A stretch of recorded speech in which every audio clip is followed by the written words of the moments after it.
Apresentando, eu sou Daniel Souza, eu sou arquiteto de informação, é como eu prefiro me chamar, e em português, design researcher, pesquisador, né? Eu faço pesquisa com usuários, acho, faz muito tempo, né? Eu comecei minha carreira em UX há mais de 15 anos. E eu vim para Brasília por causa disso. Eu mudei para Brasília em 2007 para trabalhar na antiga agência Clique, que hoje chama Isobar, para trabalhar com banco. Na época era Caixa Econômica Federal, como arquiteto de informação.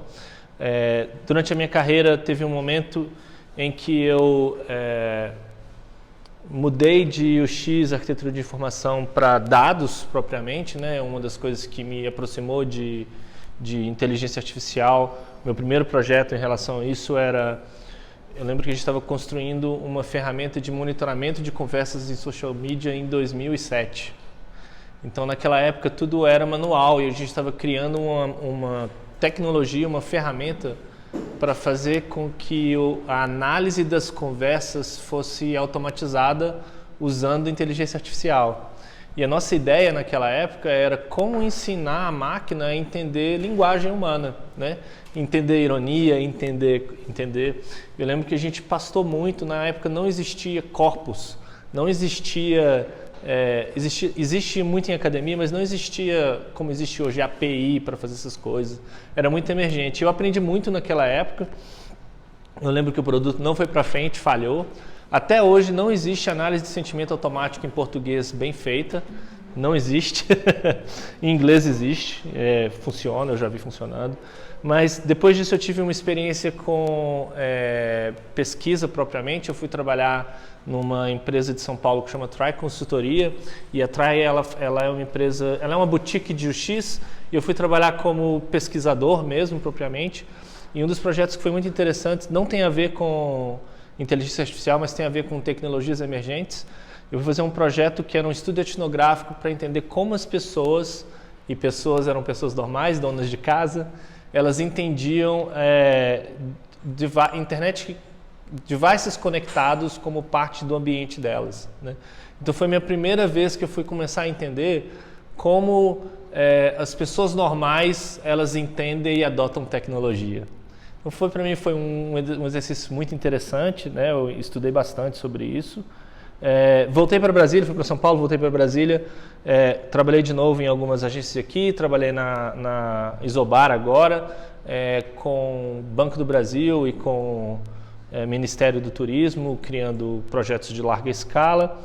E isso me levou a Londres. Eu fui convidado para integrar o time da Sapient, na época Sapient Razorfish, em Londres. Eu mudei para Londres para isso, e um dos projetos que me aproximaram de Voz foi para um banco também, né? Assim que eu cheguei lá, esses bichinhos estavam começando a chegar no Reino Unido em escala, né? A Amazon começou muito forte nos Estados Unidos e na Europa demorou um pouquinho mais. E a empresa que eu trabalhava tinha 6 grandes bancos, atendiam 6 grandes bancos. E todos os bancos, olhando o potencial dessa tecnologia, queriam criar serviços financeiros usando Voz, né? E na agência não existia nenhum departamento ainda sobre isso, né?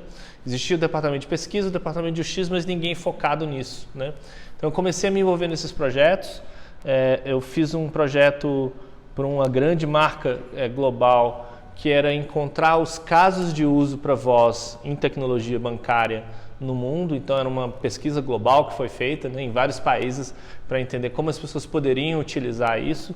Isso me aproximou cada vez mais e mais de Voz. Eu criei a prática de Voice Design na Sapient, e hoje eu trabalho numa empresa de saúde, uma empresa de healthcare que chama Babylon Health, e a missão da Babylon é tornar saúde disponível e acessível para o mundo inteiro, usando o melhor dos humanos e o melhor da inteligência artificial, né?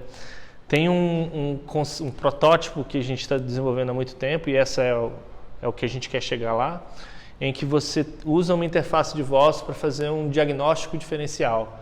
Significa que a gente consegue, o objetivo é que você tenha uma conversa natural com esses dispositivos que te ajude a entender o que está acontecendo com você, né? Esse trabalho está acontecendo lá. Tem uma pessoa incrível que chama Ben Sauer, que é um dos nossos diretores lá, e tem a Emily também, que é uma outra pessoa incrível que trabalhou no desenvolvimento da Cortana. Então, lá na Babylon eu não trabalho diretamente com voz, mas tem um time incrível fazendo isso. E estando lá, quando eu falei que vinha para o Brasil, eu resolvi trazer um pouco do que eu aprendi lá, né? Amanhã eu tenho um treinamento sobre isso, mas a conversa sobre de hoje é um pouquinho diferente, né? Quando eu cheguei aqui no Brasil, eu percebi que a tecnologia não estava tão presente ainda. Dos alunos que vou fazer o curso amanhã, eu perguntei para vários deles se eles usavam device, se eles usavam a Siri no telefone, e a maioria das pessoas responderam que ainda não é muito comum, né? E eu fiquei super espantado, porque aqui no Brasil 96% das pessoas que eu conheço usam WhatsApp, e dessas 96%, acho que 90% falam usando voz. Gravam mensagem de áudio, e não só gravam mensagem de áudio, elas escrevem usando voz, né? Então é um comportamento muito natural. Eu percebo isso, por exemplo, as pessoas na rua escrevendo mensagens usando o negócio. Eu falei, mas por que a galera não está usando voz propriamente, né? Então a minha apresentação é sobre isso. É sobre o potencial, é sobre as possibilidades, né? E a primeira coisa que eu quero compartilhar com vocês é isso daqui. Eu não sei se vocês já ouviram falar isso aqui, isso chama a curva de adoção de tecnologia. Eu não estou falando de uma tecnologia específica e não estou falando de tecnologia moderna, é qualquer tecnologia, tá? Isso é um estudo, eu não lembro o nome de quem é, mas normalmente quando uma tecnologia nova aparece, o primeiro grupo a adotar é o grupo dos inovadores. E os inovadores são praticamente vocês que estão aqui nessa sala. São as pessoas que são curiosas o suficiente para experimentar sem um benefício claro. Você está lá adotando aquela tecnologia pela curiosidade, porque você quer aprender e você quer experimentar. A segunda leva é de adeptos iniciais. Então, normalmente são as pessoas que estão perto de você, ou são as pessoas que começam a entender aquela tecnologia porque ela tem utilidade específica para você, né? Vou dar um exemplo aqui no caso de voz, por exemplo, é que às vezes a gente acha que os adeptos iniciais são, sei lá, as pessoas ricas ou alguma coisa assim, né? Mas os adeptos iniciais das tecnologias de voz, por exemplo, lá fora, é muito comum você ver, são as mulheres que têm filhos novos. Porque elas estão carregando o bebê e ela tem é mais fácil conversar com um dispositivo de voz do que pegar o telefone e digitar quando você está lá. Então, esse framework que eu estou compartilhando com vocês, só para vocês entenderem também que existe um abismo, né? Que entre esse grupo e a maioria inicial, ou a coisa se tornar popular, tem um abismo. E esse abismo é exatamente onde você começa a encontrar os casos de uso, onde você começa a aparecer necessidades e problemas em escala que vão fazer com que as pessoas adotem aquela tecnologia em escala, né? Que tipo de coisas podem ser essa quando a gente está falando do contexto de voz? Os serviços de música por streaming, por exemplo, são uma dessas coisas, né? A maioria das pessoas que usam interfaces de voz como essa, elas usam para controlar a música. Elas usam para fazer coisas que são ligar e desligar a lâmpada. Então é uma tecnologia em cima da outra que torna esse abismo menor e faz com que a adoção da tecnologia aconteça em escala. E aí você tem a maioria inicial, a maioria tardia e os retardatários. Então, cada tecnologia tem o seu segmento de adoção, né? E quando você começa a olhar isso te ajuda a pensar em como projetar para essas tecnologias, né? Possivelmente vocês já devem ter ouvido falar também do Gartner Hype Cycle, que é um instituto que analisa quais são as tecnologias e eles têm uma curva diferente, né? Eu acho que aqui no Brasil a gente está aqui, mas nos Estados Unidos a gente já está aqui, ó. Em grandes partes da Europa também a gente já está pulando esse chasm, né? Esse abismo, tá? Lá na Europa, 20% das residências em UK elas já têm um bichinho desse aqui. Eu estava falando aqui no início que a adoção e comercialização e intenção de uso, ela também é direcionada através da intenção de negócio, né? A Amazon, na semana da Black Friday e na Cyber Monday, estava vendendo esses dispositivos a R$100, né? Se você fizesse uma assinatura do Amazon Music, você conseguia comprar por £1. né? Se você fizer sua assinatura de 6 meses da Amazon Music. Então a Amazon, a Apple, a Samsung e todas essas empresas, elas entendem que esse é o caminho, que interfaces por voz elas têm o poder de democratizar o acesso à informação, elas têm o poder de tornar os sensores e os ambientes acionáveis. Então está todo mundo correndo atrás desse ouro aí, né? E é claro que isso também é bom para a gente, né? Assim, claro, tem toda uma questão de proteção de dados, de como usar isso de forma eficiente, mas tem todo um conjunto de benefícios para a gente também, né? Imagina o tanto que é chato, por exemplo, você tentar encontrar e marcar um voo, quantas interfaces você tem que fazer para encontrar um voo barato para ir de férias para a Europa ou de férias para o Rio, quantos sites você tem que abrir, quantas informações diferentes que você tem que fazer, quando que isso podia simplesmente ser: me encontre o voo mais barato para o Rio de Janeiro na semana do Carnaval, para mim e para o meu esposo, uma coisa assim, né? Então tem um potencial que a gente tem que explorar como designers e como pessoas de negócio, que é um pouco que eu quero falar sobre isso. Olha, uma outra coisa também que eu acho que a gente tem que começar a pensar é que isso não é mais só essa coisa que fica parada lá na sua casa, né? Tem milhares já de devices que são enabled by Alexa, né? Que tem, por exemplo, esse aqui, o QC35, é o fone de linha, top de linha da Bose, o mais vendido em vários países, e ele tem, você configura Alexa, Google Assistant e até a Siri nele, por meio desse botão aqui, né?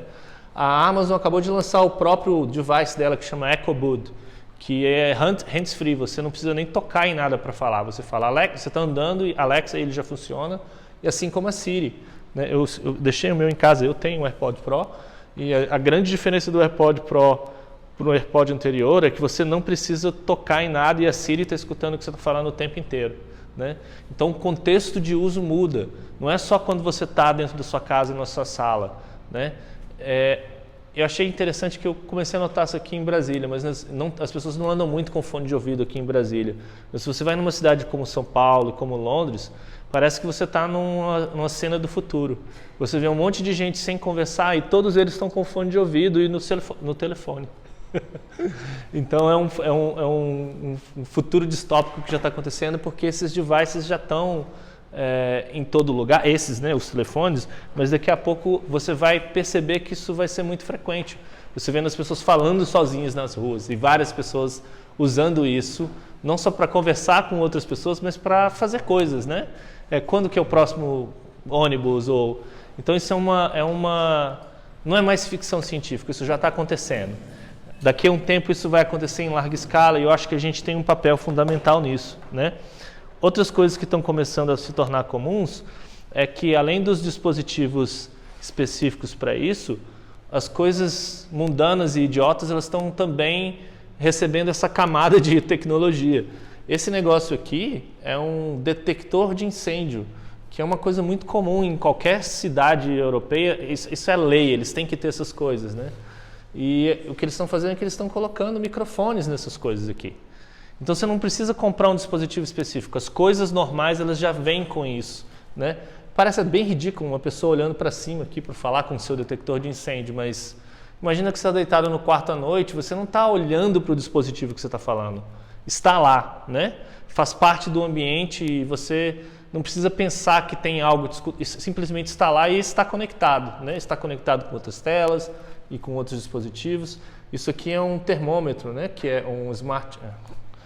Uma coisa que regula a temperatura, que é um problema que, graças a Deus, a gente não tem no Brasil, a não ser o ar-condicionado, né, que a gente tem quando está muito quente, mas lá, isso aqui é uma questão de vida ou morte, né? Você regular a temperatura porque é muito frio no inverno, né? E esse aqui é uma televisão que fala, olha, toque tal programa na Netflix. Quem nunca sonhou em não ter que usar o controle remoto, que é aquela coisa que você perde todos os dias quando você está tentando assistir, né? Então essas coisas estão acontecendo e numa velocidade incrível. E lá fora, empresas como, por exemplo, a BBC, que é a Rede Globo de UK, né? Eles têm isso com importância tão grande que eles estão criando seus próprios assistentes. Então eles entendem que isso é tão importante que eles não querem lidar só com a Apple, com a Amazon ou com a Samsung. Eles acreditam que eles têm que criar a própria tecnologia deles e o próprio device deles, para ter uma determinada liberdade editorial, um certo controle de privacidade. A BBC no Reino Unido, ela é uma empresa que produz conteúdo basicamente para crianças, né? Assim, além de notícias e outras coisas, assim, a grande audiência da BBC lá no Reino Unido é de crianças. Então, eles entendem que eles têm que ter controle sobre o projeto porque eles estão lidando com crianças. E, inclusive, uma das grandes vantagens para eles é que no Reino Unido os dialetos são completamente diferentes. Então, eles acreditam que, como empresa, eles têm mais conhecimento sobre isso do que a Amazon e do que a Apple, e eles conseguem criar um assistente mais eficiente. Eu achei bem interessante essa iniciativa deles, né? E a Amazon não está de brincadeira, assim, tem mais de 100 milhões. Eu estou falando muito da Amazon hoje porque quando eu comecei nesse universo, a Amazon ela é mais agressiva nisso. Eles acreditam mais nisso do que as outras empresas, eu acho, né? Então eles já venderam mais de 100 milhões de devices por 2 anos ou 3 consecutivos. A coisa que mais se vende na Amazon na Black Friday é um dispositivo Alexa. Então, assim, é incrível, as pessoas desejam isso, elas dão de presente, né? E eles têm mais de 10 mil pessoas trabalhando exclusivamente com essa tecnologia no mundo, criando os algoritmos, criando os devices, fazendo marketing. Então, isso aqui não é uma coisa que vai embora mais. Eu acho que a gente já chegou num momento de adoção em massa e que as pessoas estão vendo isso como uma coisa que realmente não é mais o futuro, já é. É só uma questão de distribuir, né? Eles têm uma abertura também para a criação, né? De alguma coisa que você faça dentro da Alexa. Eles têm as skills. Alguns projetos que eles deixam abertos para as pessoas entenderem e proporem novas funcionalidades. Eles não têm só, eles têm um suporte para a comunidade de desenvolvimento, os desenvolvedores independentes, como eles têm um fundo de investimentos para ideias incríveis com voz, por exemplo. Uma das coisas que eu comprei, eu devia ter trazido para o Brasil, mas eu esqueci. Mas no ano passado a Alexa investiu num estúdio que criou o primeiro board game que é controlado por voz, que joga você e 4 pessoas e o assistente da Alexa é um mestre. Recentemente eles investiram numa empresa que chama VoiceFlow, que é uma empresa que cria ferramentas para que pessoas normais podem criar skills. Então eles estão criando o seu próprio estrutura de suporte, que tem essas 1000 pessoas, mas eles têm como se fosse um fundo de investimento nisso, e eles investem em produtores independentes, eles investem... tem gente ganhando um bom dinheiro criando skill na Alexa em US e em UK. Tá acontecendo. Não é só vender caixinha preta, eles têm uma intenção de criar uma comunidade ao redor disso, né? Eu quero trazer para vocês assim, mas assim, a gente está muito inicial. E de vez em quando você vê um relampejo assim do que é uma coisa que pode ser uma experiência de voz realmente incrível e que que é pensada em todos os aspectos, né? Que assim, que está muito distante do que a gente vê hoje numa URA ou num skill bem básico. Eu queria mostrar para vocês uma coisa que quando eu vi pela primeira vez eu fiquei, nossa, realmente isso é incrível. É um vídeo de 2 minutos de uma agência que chama 360i. Quem aqui já viu uma série que chama Westworld, da HBO? Então, esse skill foi criado para essa série e eu quis trazer para vocês porque eu achei muito interessante. Vamos ver se vai rolar aqui no vídeo. O áudio está bem baixinho, mas...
Então, esse skill me impressionou bastante, porque eu acho que foi a primeira vez que eu vi uma produção que tratou um skill de Alexa da mesma maneira que você faz um jogo ou que você faz um filme, né?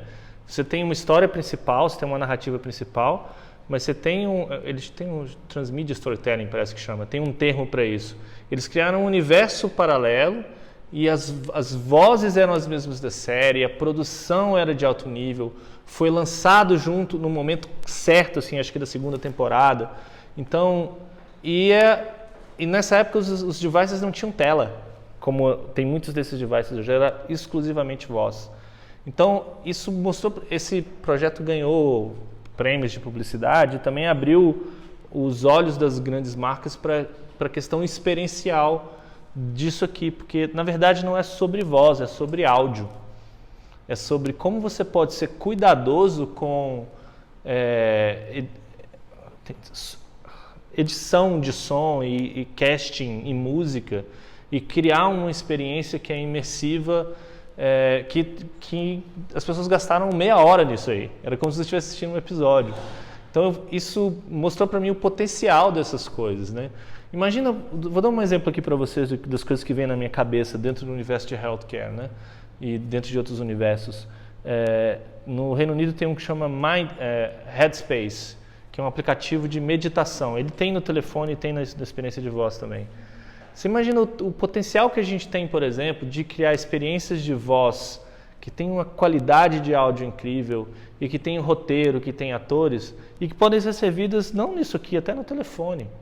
Imagina se você está, sei lá, você é uma marca grande como um anunciante grande, e quando você liga lá no serviço ao consumidor, em vez de ouvir uma URA robotizada, você ouvisse a voz do autor dinamicamente te mostrando as opções e com uma trilha sonora que deixa você menos nervoso na espera. Então, assim, tem um universo de possibilidades enorme que eu acho que a gente está só no comecinho, entendeu? Porque tem a questão da interação que é fácil de projetar e tem todas as possibilidades de craft mesmo, de som, de roteiro, que eu acho que pode acontecer. E isso é só quando a gente estiver olhando o aspecto de marca, de fazer coisas incríveis e tal. Mas para mim tem esse outro universo aqui, que é a questão da acessibilidade, né? A gente às vezes fala acessibilidade, não, é porque a pessoa só não enxerga e talvez seja melhor para ela. Mas tem tantos momentos em que você tem um bloqueio temporário ali que pode... Imagina o tanto de gente nessa situação aqui, ó, que pode ter experiências como essa, deixando que ela trabalhe da mesma forma, respondendo e-mails, fazendo todas as coisas, né? Imagina isso aqui, o tanto de experiências de voz que poderiam ser criadas. Lá nos Estados Unidos eles têm um device desse para carros já, né? Vocês já viram como um motorista de Uber trabalha com 2 telefones às vezes e como que isso pode criar acidentes? Como isso poderia ser bem melhor se a interface de voz que está lá funcionasse melhor para ele? Ele podia estar só com um fone de ouvido pequenininho e recebendo todos os comandos ou conseguindo fazer todas as interações. Então o potencial disso para mim é incrível. Uma outra coisa que eu trouxe para vocês, porque eu acho que é incrível também, que é sobre o aspecto de multimodalidade, que é uma coisa que a gente poderia ter na URA e que a gente não tem hoje, né? Eu não sei se vocês já tiveram a oportunidade, por exemplo, de ligar para uma URA e tá com um browser aberto e no momento que você está falando na URA, mudar alguma coisa na sua tela no browser. Isso é super raro. As pessoas não desenham multimodal. É muito raro. Poucas empresas fazem isso. Quem faz isso é a Apple. Se você liga, por exemplo, na Apple, no suporte da Apple lá fora, e marca uma determinada hora, 8 horas da noite, por exemplo, e na verdade você não liga para eles, né? Eles ligam para você. É tão brilhante isso, que você marca no app a hora, você não tem que ligar, a Apple liga para você de volta. Se você não atender o telefone, em 10 minutos a Apple te manda um e-mail sugerindo você remarcar. Então, tipo, é o e-mail funcionando com o app funcionando com o telefone, né? Então, esse universo de multimodalidade assim, tem muitas eficiências para a gente. E não precisa ser aqui, pode ser no telefone, né? Se você está ligando para a net para ter a segunda via da sua voz, por que o browser não está sabendo que é você que está ligando lá e ele não te ajuda a encontrar essa informação? Então tem várias possibilidades que eu acho que a gente tem quando a gente está falando de serviço ao consumidor, que para a gente está só no início agora. Eu acho que tem toda uma questão, não é só integração de sistemas, é pensar. Para mim, a gente como designer, como desenvolvedor, começar a imaginar esse universo onde voz consegue conectar você a todos esses dispositivos, a todas essas interfaces e conseguir criar uma experiência. Eu não estou querendo uma experiência maravilhosa, mas é o mínimo. É só o mínimo necessário, eu acho. Né? Uma coisa muito legal nesses dispositivos de voz, dispositivos da Alexa que tem tela, achei isso aqui essa semana, achei brilhante. Eles criaram um skill para Alexa que ajuda pessoas com deficiência visual a identificar o objeto que elas estão segurando. Porque esses dispositivos eles têm uma câmera aqui. Então, o cara fala assim, Alexa, o que é isso? Qual é a data de validade disso? A câmera identifica o objeto e fala, não, isso é uma lata de tomate, isso é uma coisa... Então, assim, o potencial que essas tecnologias têm... Aqui a gente está falando de um objeto, de um dispositivo que tem uma câmera, mas, gente, a gente está chegando num momento em que você tem uma câmera na sua casa que está lá porque você tem preocupação com segurança, ou você tem uma câmera de bebê, ou você tem uma câmera na televisão, ou você tem uma câmera no computador, essas coisas vão estar ligadas um dia. O que está faltando é a gente pensar em como a gente protege a nossa privacidade e permite coisas como essa. E voz é um vetor que vai ajudar a gente a acionar essas coisas, entendeu? Então, acho que é um caminho para mim que está muito legal. E o Brasil? Como que o Brasil pode se sair nisso e como que o Brasil pode aproveitar isso como uma oportunidade? Eu acho que o brasileiro tem várias características que podem ajudar bastante na adoção dessas tecnologias e eu acredito que o brasileiro tem talentos incríveis que pode fazer com que essa tecnologia tenha escala gigante. Vocês sabem que o Brasil é um dos países mais conectados no mundo, né? Um dos maior percentual de pessoas usando WhatsApp, Facebook e todas essas coisas. O brasileiro é terrível. E eu acho que tem uma característica do brasileiro que é muito importante em relação a desenvolvimento de de interfaces por voz, interfaces convencionais, é porque o brasileiro é naturalmente conversador. A gente tem culturalmente, um mineiro então, que é o meu caso, a gente tem uma habilidade de estabelecer conversas proveitosas. Né? A gente não tem, como outras culturas têm, um bloqueio social de estabelecer conversa. A gente é wired, naturalmente treinado para conversar e estabelecer relacionamento. E isso é uma coisa que, cara, tipo... Da mesma maneira que você não precisa aprender como usar uma interface conversacional, a gente tem uma vantagem, a gente sabe como criar conversas boas. Né? E a outra questão para mim é que o brasileiro é tecnológico de uma maneira assim, muito interessante. Assim. Eu vejo que, quando eu cheguei aqui, eu comecei a notar que assim, você compra quase tudo que você quiser no Brasil usando o WhatsApp. Então, os caras que criaram o WhatsApp, eles não imaginavam o que a gente podia fazer. Essa semana eu fiz orçamento de gráfica usando o WhatsApp. O cara tinha até um menu com perguntas e respostas, né? Você pede comida, você faz tudo. Então a gente tem uma característica de não temer a tecnologia. A gente vai lá e faz. Então eu acho isso muito legal. E o brasileiro é inventivo. A gente consegue fazer coisas do arco da velha. Então eu percebo que existe um potencial incrível. Eu acho que a gente talvez esteja um pouquinho atrás em termos de corpos de linguagem para inteligência artificial, essas coisas, mas na hora que a gente chegar junto, isso vai ser um problema mínimo, né? E acho que a gente tem um potencial muito grande. Quando o mobile chegou no Brasil, eu lembro como se fosse hoje, porque eu já era designer, já fazia essas coisas, assim, era muito raro ter uma pessoa que tinha um iPhone ou que tinha um smartphone, né? E hoje eu conheço vários designers assim, de nível internacional que desenham para mobile, que são os melhores do mundo. Vários aplicativos desenhados no Brasil, eles são ganhadores de prêmio. A gente tem essa qualidade.